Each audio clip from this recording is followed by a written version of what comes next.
तमिलनाडु के शिवगंगा जिले में एक दलित युवक द्वारा महंगा बुलेट चलाना गांव के ही ऊंची जाति के लोगों को इस कदर नागवार गुजरा कि कुछ लोगों ने मिलकर दलित छात्र के हाथ काट दिए। ये घटना शिवगंगा जिले के मेलपीड़ापुर गांव की है, जहां दलित युवक आर अय्यासामी अपने ही गांव में बुलेट चला रहा था। इसी दौरान गांव के ही ऊंची जाति के 3 लोग ये देखकर बेचैन हो गए कि उसके सामने कोई दलित महंगे बुलेट पर कैसे बैठ सकता है और उसे चला सकता है। इससे नाराज सवर्ण दबंगों ने बुलेट चला रहे शख्स के हाथों पर तेज धारदार हथियार से हमला बोल दिया। गनीमत ये रही कि दलित छात्र का हाथ कटकर अलग होने से बच गया।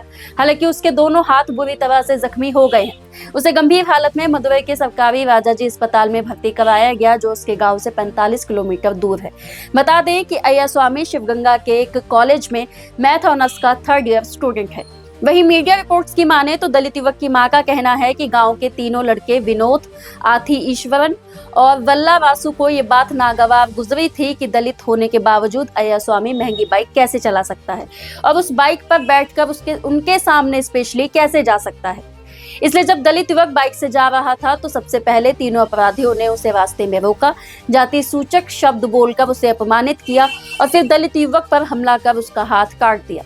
13 फरवरी को पुलिस ने तीनों आरोपियों को गिरफ्तार कर लिया था। वहीं पुलिस ने मामले को भारतीय न्याय संहिता की धारा 294B, 126, 118(1), धारा 351(3) तथा SC/ST एक्ट के तहत मामला दर्ज किया है। हालांकि पुलिस ने यह भी दावा किया है कि ये जो हमला हुआ वो बाइक के कारण नहीं हुआ।